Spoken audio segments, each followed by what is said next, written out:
Hi, Lynn Barrette here, licensed clinical therapist and spiritual counselor.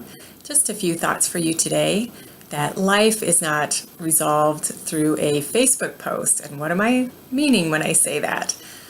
Well, I grew up in a spiritual community that was very open-minded, very positive and practical for the most part.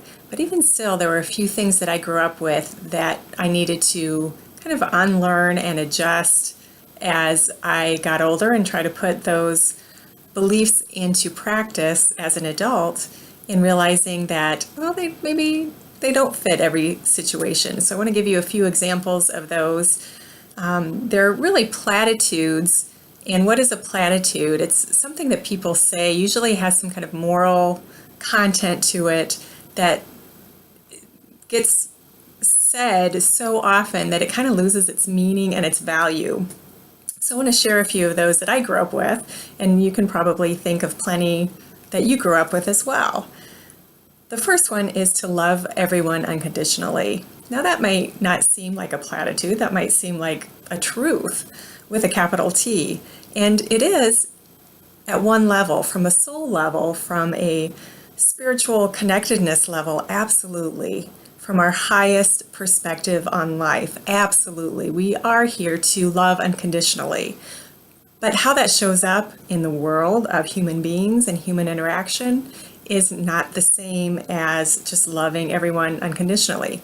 I grew up with this, and I had some issues around it when I started dating in college and, you know, getting into relationships with people with whom I needed to set some boundaries and didn't feel like that was the spiritual thing to do or the right thing to do or the highest thing to do. And it wasn't following my inner platitude that I had identified with of loving everyone unconditionally to set boundaries. No, you just love them as they are, right? And then you get walked all over, or, relationships don't work out because my needs weren't getting met and the relationship wasn't healthy after that. So that's one example of a platitude that we can see as we scroll through Facebook or Instagram, right? Another example is unless you're perfect, don't say anything. Unless you can do everything just right, you don't have any room to complain about anyone else. And I don't see this one quite as much on Facebook, but it was another one that I grew up with, which seemed, as a kid, to make sense to me. Well, if I'm not perfect, I have to take care of myself and make sure I'm doing the right thing before I start criticizing somebody else. And that's okay, except where boundaries are concerned again. And how do I set a boundary with somebody who, not because I'm perfect, but because my needs are being disregarded or my safety is at stake? So I need to be able to say something. So just because I'm not perfect as a human being, as an individual yet, and never will be, it doesn't mean that I'm not allowed to say something to somebody else when it's appropriate. Another one that I do see on Facebook a lot is about how anger just hurts us. And just like any emotion that we get stuck in, it's that stuckness that hurts us, not the experience of it. We can experience anger, we can experience unforgiveness, we can experience sadness and grief, we can experience fear. And those are part of our natural experience of being a human being. So it's not that we're not ever going to feel those things, but what we do with it makes a difference. If we are holding on to our anger, then that is what is going to hurt us. If we're holding on to that unforgiveness, that is what's going to hurt us, not the experience of it.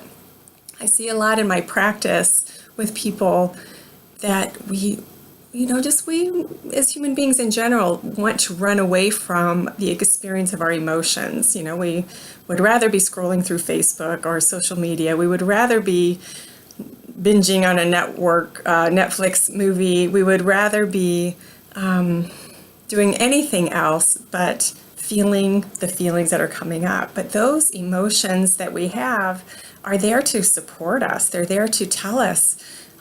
When I teach classes, I call them the yellow flag of our souls. It's the emotion comes up, and that's our soul knocking at our door saying, hey, there's something here to be healed. There's something here to be examined. Can you please examine it? The emotion will dissipate when the understanding comes.